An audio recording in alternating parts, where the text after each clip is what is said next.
Praise the Lord. இன்னைக்கு ஏசப்பா உங்களை பார்த்து சொல்ற வார்த்தை என்ன அப்படின்னா, இன்றைக்கு நீங்கள் காண்கிற எகிப்தியரை இனி என்றைக்கு காண மாட்டீர்கள். ஆமீன். இந்த எகிப்தியர்கள் இந்த தேசத்துல தான் இஸ்ரவேல் மக்கள் அடிமைப்பட்டு ரொம்ப வேதனைப்படுத்தப்பட்டாங்க. அப்போதான் ஆண்டவர் அவங்கள விடுதலையாக்கி கொண்டு வந்தார். செங்கடலுக்கு கரையில பாளையம் இறங்கி இருந்தா இந்த எகிப்தியர்கள் சேனையோடு பார்வோன் பின்தொடர்ந்து வந்து இவங்களை மறுபடியும் அடிமைப்படுத்தணும்னு சொல்லி பின்தொடர்ந்து வரான்.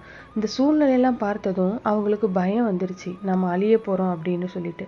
அப்பதான் ஆண்டவர் சொல்றாரு, பயப்படாதீங்க, இன்னைக்கு பார்க்கிற அந்த எகிப்தியரை இனி ஒரு நாளும் நீங்க பார்க்க மாட்டீங்க.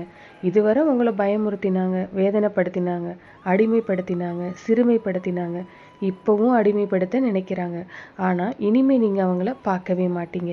ஏன்னா நான் அவங்கள அழித்து நிர்மூலமாக்கி உங்களுக்கு ஜெயம் தருவேன்.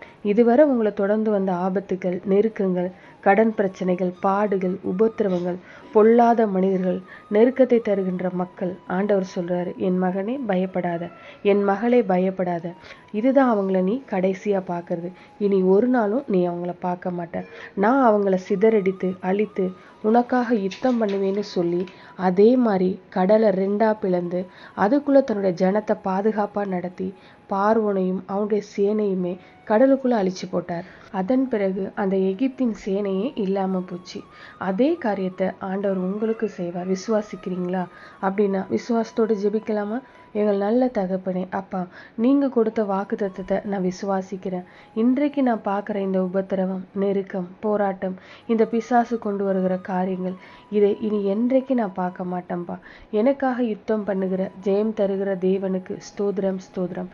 இயேசுவின் நாமத்தில் பிதாவே, ஆமீன். God bless you.